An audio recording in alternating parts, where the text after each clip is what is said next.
Praise the Lord, जय मसीह की। आप सभी भाई बहनों को खुदा का हम धन्यवाद करते हैं सुंदर से दिन के लिए। पिता परमेश्वर को महिमा देते हैं सारी बातों के लिए। हम सब जानते हैं कि हम इस समय 2024 के लास्ट में हैं और हम नए साल में पहुंचने पर है और खुदा हमसे यही कहना चाहता है कि हम भी आगे बढ़े। हालेलुया। तो मेरे बहनों और भाइयों, हम उस जीवित परमेश्वर का धन्यवाद करते हैं कि बीते समय में पूरा साल उन्होंने संभाला और आगे भी वो हमें संभालेंगे। तो आइए हम अपने आप को उसके हाथों में समर्पित करें और अपना जीवन समर्पण करके हम यीशु के पीछे चलें। हालेलुया। तो मेरे बहनों और भाइयों, आज मैं आप सभी से एक बात करना चाहती हूँ जो खुदा ने मेरे मन में, जो मेरे हृदय में एक वचन को डाला है। उस वचन के द्वारा हम सभी बात करेंगे। हम सभी एक टॉपिक पे आज मैं बात करना चाहती हूँ आप सबसे कि हमें अपने जीवन में पीछे मुड़कर नहीं देखना है। हालेलुया। तो आज हम देखेंगे कि किस तरह हमें आगे की ओर बढ़ना है और खुदा की आज्ञा को मानते हुए अगर हम खुदा की आज्ञा को नहीं मानेंगे, पीछे मुड़कर देखेंगे अपने जीवन में, तो हमारा जीवन स्थिर हो जाएगा उसी जगह पे और हम क्या बनेंगे, नमक के खंभा बन जाएंगे, जैसे लूत की पत्नी का हुआ था। तो हम आइए वचन से देखेंगे कि कैसे लूत की पत्नी नमक का वो खंभा बनी थी। हालेलुया। हम पढ़ते हैं उत्पत्ति 19 अध्याय उसका 26 वचन पे। लूत की पत्नी जो उसके पीछे थी, दृष्टि फेर के पीछे की ओर देखा और वह नमक का खंभा बन गई। हालेलुया। हम यहाँ पे देखते हैं कि परमेश्वर का कलाम कहता है, उसके कलाम में लिखा है कि खुदा ने आज्ञा दिया था कि लूत को, उसके परिवार को, कि जब मैं तुम्हें यहाँ से निकालूं, मतलब जिस जगह में वो लोग रह रहे थे उस जगह से जब परमेश्वर ने निकाला, उनको आज्ञा दिया कि जिस जगह से मैं तुम्हें निकालूं तो पीछे मुड़कर मत देखना। तो परमेश्वर जब हमें उस बुराइयों से निकाल कर ले आता है, हर एक पाप से, हर एक बुरी चीज़ों से हमें छुड़ाता है। हालेलुया।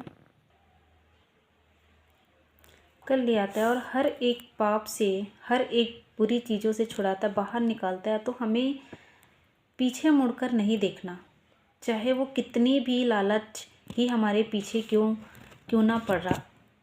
वो जो लालच होता है वो शैतान की ओर से आता है, चाहे वो कितना भी हमारा पीछा क्यों ना करे, हमारे अंदर कितनी भी लालसाई क्यों ना आए। और ताकि क्या होता है, हमें उन चीज़ों को, हमें अगर लालच हमारे अंदर भी आ रहा है तो भी हमें उन चीज़ों को पीछे मुड़कर नहीं देखना, हमें उन चीज़ों को नहीं, क्योंकि अगर हमारे अंदर लालच रहेगा, बुराइयां रहेगी, हम फिर से पीछे मुड़कर देखेंगे। अगर हमने शैतान की बातों को सुनकर, उनकी लालसाओं को अपने अंदर लेकर हम उस लालच को लेके आ रहे हैं, तो हमारा मन करेगा कि हम पीछे देखें, हम फिर से उस बुराई का क्या करेंगे, हम उस बुराइयों को फिर से पीछे मुड़कर देखेंगे। तो हम कितनी बुराई में चले जाएंगे। ये हम सभी जानते हैं कि जिस बुराई से हम निकले हैं, अगर हम फिर से उस बुराई की ओर देखें तो हम उससे और अधिक बुरा करेंगे।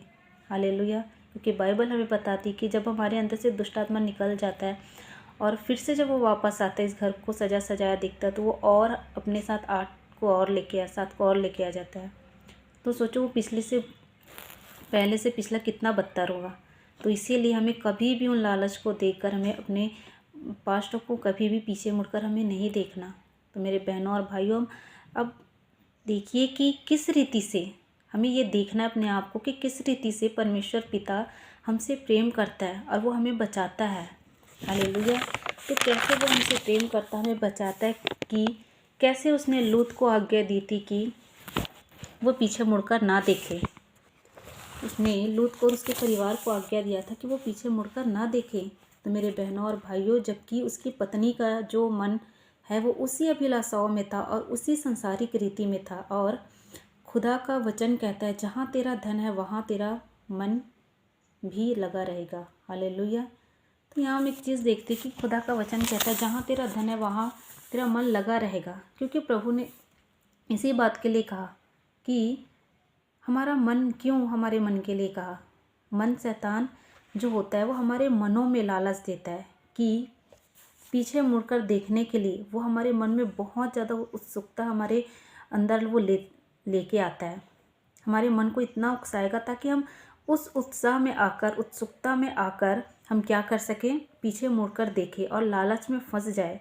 अगर हम लालच में फंस गए तो हम लूत की पत्नी की तरह नमक का खंभा बनकर रह जाएंगे। हमारा जीवन स्थिर हो जाएगा उसी जगह पर, हम कभी आगे नहीं बढ़ पाएंगे।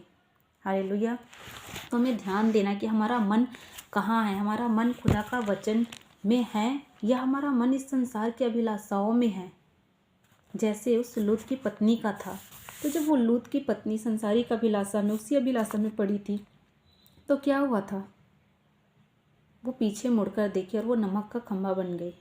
तो इसीलिए मेरे बहनों और भाइयों, हम सभी को ध्यान से सुनना, और हम सभी, आप सभी ध्यान से सुने कि जब हम अपनी परिस्थितियों में से गुजरते हैं, जब हमें खुदा बाहर निकालता है, तो हमें कभी भी अपने पास्ट की तरफ नहीं देखना है, चाहे वो कितना भी दौलतमंद हो।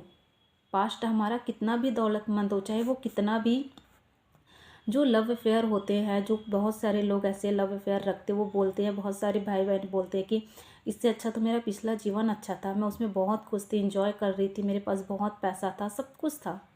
चाहे हमारी पास्ट कैसा भी हो, कितना भी पैसा वाला क्यों ना हो, कैसे भी क्यों ना हो, लव अफेयर चाहे जैसे भी हो, हमें देखना है, हमें वो चीज़ में नहीं जाना जिस चीज़ को खुदा हमारे जीवन से नाश कर रहा है। हमें उस चीज़ को नहीं देखना, हमें आगे की ओर देखना है, ताकि हम खुदा की आज्ञा को मान सके और उसकी अनाज्ञाकारी ना करें। हम उसकी अनाज्ञाकारी ना कर सके, उसकी आज्ञाओं पे चल सके। किसकी तरह, लूत की तरह हम आगे की ओर, हमें आगे की ओर देखें। कैसे देखना है, हमें जैसे लूत ने आगे की ओर देखा, हमें देखना है, हमें वो चीज़ में नहीं जाना जिस चीज़ को खुदा हमारे जीवन से नाश कर रहा है। हमें उस चीज़ को नहीं देखना, हमें आगे की ओर देखना है, ताकि हम खुदा की आज्ञा को मान सके और उसकी अनाज्ञाकारी ना करें। हम उसकी अनाज्ञाकारी ना कर सके, उसकी आज्ञाओं पे चल सके। किसकी तरह, लूत की तरह हम आगे की ओर, हमें आगे की ओर देखें। कैसे देखना है, हमें जैसे लूत ने आगे की ओर देखा और चलते, वो कैसे चलते गया। उसने पीछे मुड़ के अपनी पत्नी को नहीं देखा कि उसकी पत्नी आ रही है नहीं आ रही है। जब उसकी पत्नी नमक का खंभा बन भी गई, वो आज्ञा को मानते हुए आगे की ओर चला गया। उसने पीछे मुड़कर थोड़ा सा भी नहीं देखा, एक बार भी नहीं देखा। इसी रीति से पौलुस भी हमें सिखाते हैं और समझाते हैं। फिलिपियो 3 अध्याय उसका 13 और 14 पद में हम पढ़ सकते हैं कि कैसे फिलिपियो बोलता है कि हमें आगे की ओर बढ़ना है। हालेलुया।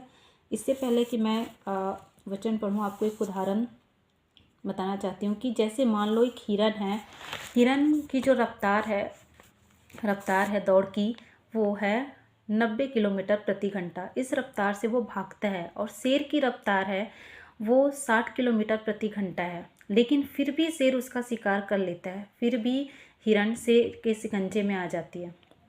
तो यहाँ पर हम देखते हैं कि क्यों हिरन, वो जो हिरन है वो क्यों शेर के शिकंजे में आया। क्योंकि हिरन जब दौड़ता है, वो बार बार पीछे मुड़कर देखता है, रुक कर देखता है कि शेर आ तो नहीं गया, शेर आ तो नहीं गया। इसी चीज़ को करते करते शेर क्या करता है, उसका कवर कर लेता है और उसको अपने शिकंजे में ले लेता है। मेरे बहनों और भाइयों, इसी रीति से हम भी फंसते हैं शैतान के शिकंजे में। तो मेरे बहनों और भाइयों, हमें फिलिपियो 3 अध्याय उसका 13 और 14 पद से सीखना है और हमें लूत की पत्नी को स्मरण रखना है। हालेलुया। जो फिलिपियो में लिखा है 3 अध्याय में, आइए हम उस वचन को पढ़ेंगे। हे भाइयों, मेरी भावना यह नहीं कि मैं पकड़ चुका हूँ, परंतु केवल यह एक काम करता हूँ कि जो बातें पीछे रह गई है उनको भूलकर आगे की बातों की ओर बढ़ता हुआ निशाने की ओर दौड़ा चला जाता हूँ, ताकि वह इनाम पाऊँ जिसके लिए परमेश्वर ने मुझे मसीह यीशु में ऊपर बुलाया है। हालेलुया। तो यहाँ पौलुस कहता है कि यह भावना नहीं है कि मैं पकड़ चुका हूँ, परंतु केवल यह एक काम करता हूँ कि जो बातें पीछे रह गई है उनको भूलकर आगे की ओर, आगे की बातों की ओर बढ़ता हुआ आगे बढ़ना है। हालेलुया। तो मेरे बहनों और भाइयों, खुदा इस वचन के द्वारा आप सबको आशीष दे। और आइए इस साल के हम अंतिम में जब हम निर्णय लें, तो हमें खुदा में आगे बढ़ने का निर्णय लेना कि कैसे हमें हमारी दौड़ को पूरा करना है। हमें हिरन की तरह या लूत की पत्नी की तरह पीछे मुड़कर नहीं देखना। अगर हमने पीछे मुड़कर अपने पास्ट को देखा, अपने उन बुराइयों में हमने फिर से जाना चाहा, तो हम उससे और पाप के दलदल में फंस जाएंगे, जिससे निकलना बहुत मुश्किल हो जाएगा। तो मेरे बहनों और भाइयों, हम सभी अपने आप को जांचें, देखें कि हम कहाँ जाना है, हमें कहाँ जाना चाहिए और हम कहाँ जा रहे हैं आज। तो परमेश्वर आप सबको आशीष दे। आप सबको जय मसीह की।